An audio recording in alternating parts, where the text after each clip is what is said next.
We're working on the Albuquerque Rapid Transit project, which is known as ART, and it is going to be a series of articulated buses that run basically down the center of Central Avenue in Albuquerque from the volcanoes to the Sandias.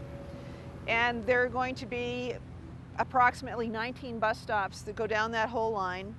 They will have a tensile fabric structure roof overhead, and then we will be doing lithomosaics in the ground plane underneath.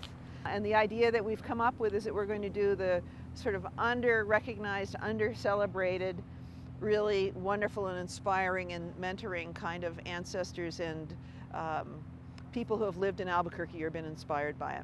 Because this is such a large project and it's so fast and it's through so many communities, we thought that there had to be a cohesive theme and aesthetic throughout the whole project, and it needed to be modular. And so in thinking about those big ideas, that's where we came up with the idea of people, that we could do portraits of people in black and white based on photography, early photography.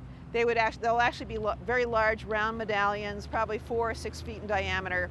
The figures will be black and white with a range of gray, and the backgrounds will be a color, probably color theme to the station.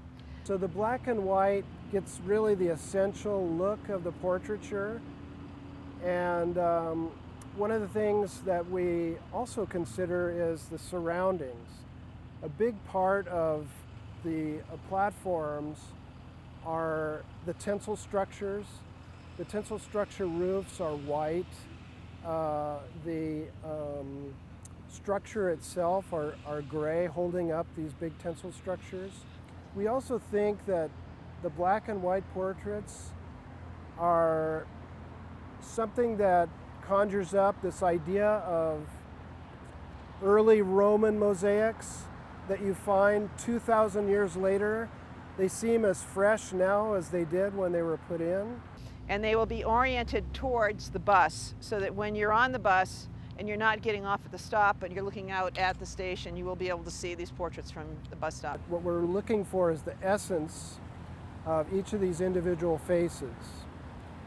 We want the idea that when you look down and you see these in the ground plane, that you're going to experience actually looking at someone looking back at you.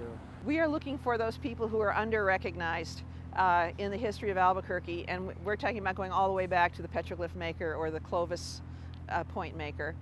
Some people will be easier to trace than others. You know, Ernie Pyle people know about, Charles Maddox people know about, but maybe they don't know about the person who first started doing lowriders in the South Valley, or they don't know about the Marine who came back from the war and found out that he wasn't able to vote because he was an Indian, and he ended up changing the voting laws.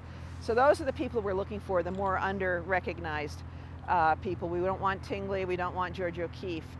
We want, you know, your professor who was really inspiring at UNM, or we want the pastor who your grandfather worked for. The people we're looking for to be nominated are people who are no longer with us.